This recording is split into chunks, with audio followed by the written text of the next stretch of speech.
bonsoir à tous, bonsoir à toutes les merengues, comment ça va? J'espère vous retrouver au meilleur de votre forme, comme toujours après cette pause internationale horrible. Le football de club est de retour, la Liga, bientôt la Ligue des Champions, et demain, le Real Madrid qui joue à la maison au Bernabéu face à l'Athletic Club Bilbao, dans un choc entre le premier et le quatrième au classement. Dans cette vidéo, comme toujours, je vous laisse avec les traductions en français du coach Carlo Ancelotti. C'est parti, let's go, let's go!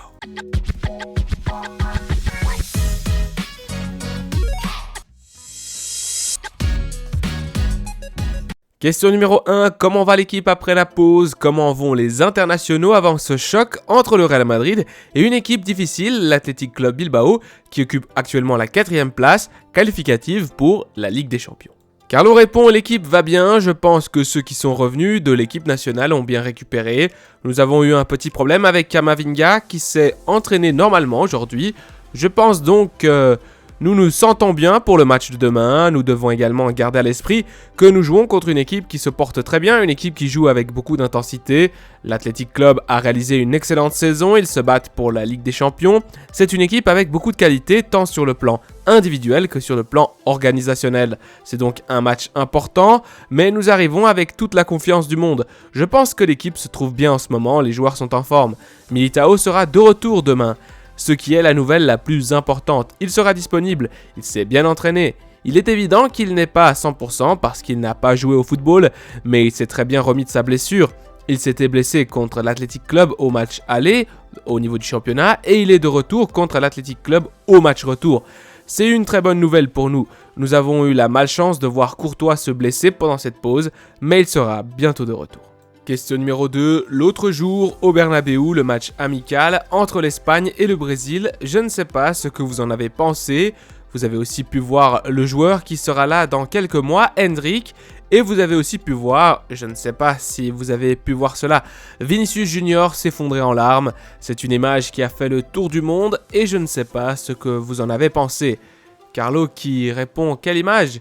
Et le journaliste qui reprend l'image de Vinicius Junior pleurant dans la salle de presse. Image qui a fait le tour du monde et qui a donné l'impression qu'il exprimait un peu son impuissance. Vous qui avez été sur place et qui avez beaucoup parlé avec lui, qu'en avez-vous pensé? Carlo répond, j'ai vu le match, oui, j'ai bien aimé, c'était un match divertissant, un beau match, sympa, un match amical, mais c'était un match très compétitif.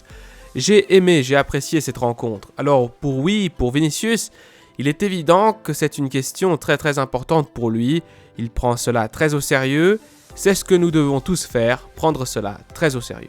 Question numéro 3, je voulais vous poser une question sur Luka Modric. Savez-vous ce qu'il va faire la saison prochaine et si vous aimeriez qu'il continue à jouer pour le Real Madrid, aimeriez-vous le voir la saison prochaine? Carlo répond, tout le monde parle de la saison prochaine, sauf nous ne parlons pas de la saison prochaine. Luka, comme tout le monde ici, se concentre sur l'objectif de cette saison, sur ce que nous voulons faire cette saison, bien la terminer, gagner si possible, être compétitif jusqu'au bout. Nous prendrons les décisions à la fin de la saison parce que nous avons le temps de le faire, nous aurons le temps de le faire. Je ne pense pas que quiconque ait envie de parler de son avenir maintenant. Question numéro 4, pour en revenir à Vinicius, il a laissé l'autre jour une image qui, comme l'a dit mon collègue, a fait le tour du monde. Mais on entend toujours d'anciens coéquipiers, des footballeurs, par exemple Chilavert, qui continuent à l'attaquer. Que pensez-vous quand il y a des gens dans le football qui continuent à attaquer Vini de cette façon? Carlo répond, je ne pense pas que cela ait beaucoup de sens de commenter ce que disent d'autres personnes qui ne sont pas impliquées dans le sujet. Ils parlent tellement pour se donner de l'air qu'il n'est pas nécessaire de prêter attention à ce qu'ils disent. Question numéro 5, vous le dites et vous le dites bien, ce qui compte c'est la suite, c'est-à-dire le championnat, la Ligue des Champions, et l'été, nous verrons ce qui se passera. Mais il y a des joueurs qui sont là depuis si longtemps, comme Kroos, comme Modric, que j'imagine que leur avenir va se décider maintenant, pas en juin, comme c'est normal. De l'extérieur, nous, on a l'impression que Kroos reste et que Modric s'en va. Je ne sais pas si vous avez aussi cette même impression. Carlo répond, je n'ai pas de sentiment, ce que je ressens, c'est qu'ils ont l'air très bien, ils sont prêts à se battre en cette fin de saison comme tous les autres. Je pense que pour nous et pour eux, je pense que nous avons la même idée de bien finir cette saison. C'est un mois très important. Je pense que nous sommes dans une situation optimale pour tirer le meilleur de nous-mêmes. Ils pensent la même chose et ils ne pensent pas à ce que sera leur avenir. Nous n'y pensons pas non plus. Question numéro 6, Militao est rétabli et 4 mois s'achèvent pendant lesquels vous avez dû jouer avec seulement 2 purs défenseurs centraux. J'aimerais que vous analysiez ces 4 mois au cours desquels vous avez dû utiliser surtout Carvajal et Tchouaméni. Et si vous vous étiez déjà retrouvé dans votre carrière avec seulement 2 défenseurs centraux pendant 4 mois dans une partie si centrale de la saison, je vous en remercie. Carlo répond non, je ne pense pas, je pense que c'est une chose étrange qui nous est arrivée, la blessure au niveau des croisés, des défenseurs centraux. Je pense que nous nous en sommes bien sortis parce que tout le monde a joué son rôle. Rudiger d'abord, qui a réalisé une saison fantastique, Nacho aussi, même s'il a parfois commis des erreurs, mais qui en général a beaucoup apporté à la défense. Et évidemment, les fois où Tchouaméni a joué, il s'est montré très performant. La preuve en est que nous sommes l'équipe qui a encaissé le moins de buts et moins de buts que les autres. Cela signifie que le travail collectif a été très bon. Question numéro 7, je voulais vous poser une question sur Lunin, qui reste évidemment le gardien de but après une saison un peu particulière pour lui, mais au cours de laquelle je pense qu'il a beaucoup progressé. Son contrat se termine en 2025 et je suppose que vous voudriez le renouveler et le garder. Je ne sais pas si c'est le joueur qui a le plus progressé cette saison. Carlo répond, il a beaucoup progressé parce qu'il a eu l'occasion de montrer ses qualités en jouant. C'est le cas, cela lui a donné plus de confiance, plus d'assurance. La vérité, c'est que ses performances ont été très très bonnes. Oui, nous devons le dire parce que c'est un gardien qui a de la qualité. Question numéro 8, vous parliez du manque de temps de jeu de Militao et je voulais vous demander quel est le calendrier et le planning pour lui.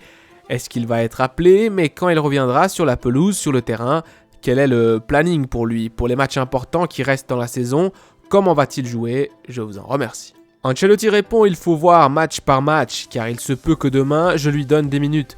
Il se peut que nous ayons du temps jusqu'au 9 pour améliorer sa condition. Sa condition physique est bonne, son genou va bien, il lui manque juste le football. Il lui manque du football.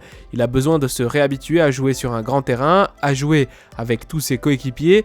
Je pense qu'il a très bien récupéré. Nous devons lui donner le temps dont il a besoin pour revenir à son meilleur niveau. Question numéro 9, nous parlons ici beaucoup de l'avenir et de la saison prochaine, mais à l'Athletic Club Bilbao, on parle aussi beaucoup d'un avenir beaucoup plus proche, la finale de la Copa del Rey. Pensez-vous que cela puisse les déconcentrer ou pensez-vous au contraire que demain, ils vont sortir beaucoup plus déterminés pour montrer, ceux qui jouent, qu'ils ont envie de jouer la finale? Je vous en remercie. Carlo répond, non, je pense que l'Athletic Club a une semaine pour se préparer à la finale et je pense qu'ils joueront à leur meilleur niveau demain.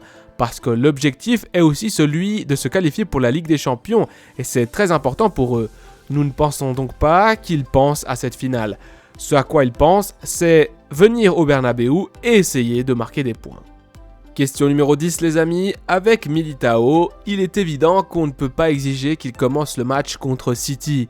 Parce que comme vous l'avez dit, il manque de football et qu'il reste qu'un match à jouer. Carlo qui interrompt, voyons. Oui, nous allons voir. Peut-être pas, peut-être oui, je ne dis pas que c'est un 50-50, cela pourrait être 70% ou 70% non et 30% oui, mais Militao est un joueur très important pour nous, qui nous aide dans de nombreuses facettes du jeu, dans les airs, dans les duels, il n'est pas complètement exclu. Le journaliste reprend alors, ok oui, mais si vous décidiez de l'exclure à la fin, avez-vous une idée précise du partenaire de Rudiger ? S'il n'est pas si évident que Nacho, qui est quand même un défenseur central pur, soit préféré à Tchouaméni. Est-ce que cette situation n'est pas si évidente? Carlo qui ne se mouille pas et répond, il n'y a pas beaucoup d'options. Si Militao est écarté, Nacho ou Tchouaméni joueront, le doute est là. Question numéro 11, on a entendu Tchouaméni parler de Mbappé pendant cette pause internationale. Tchouaméni a dit que quand on le verra tous les jours à l'entraînement, on se rendra compte que c'est un grand joueur. Je sais que vous et le vestiaire pensez au présent, à la fin de cette saison, mais je voulais vous demander si vous comprenez que les fans du Real Madrid soient excités, qu'ils considèrent comme acquis que Mbappé jouera ici la saison prochaine. Carlo sourit, je crois que les supporters du Real Madrid sont passionnés par le Real Madrid. Malgré les joueurs qui portent ce maillot, je pense que les supporters du Real Madrid sont passionnés par le maillot du Real Madrid. Question numéro 12 et dernière question de cette conférence de presse, je voulais vous poser une question à propos de Vinicius et de son apparition lundi. Si vous craignez que tout ce qui se passe, les affaires extrasportives, ne l'affectent sur le terrain et même qu'à l'avenir Vinicius n'envisage de quitter la Liga. Carlo répond « Il y a une chose qui me préoccupe beaucoup à propos de Vinicius aujourd'hui, c'est que demain, il ne pourra pas jouer. Cela m'inquiète. Merci. » Mes amis, merengue, on est de retour avec les vidéos conférences de presse et demain, Real Madrid Athletic Club Bilbao à 21h au Bernabéu. Un match important entre le premier au classement et le quatrième.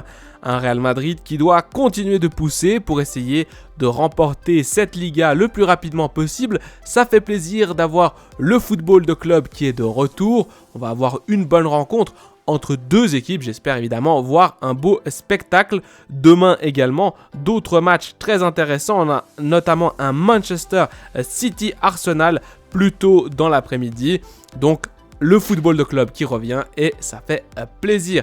Pour moi, c'est tout bon. À la Madrid, y nada más. Prenez soin de vous, des vôtres et de votre famille comme d'habitude. Allez, ciao.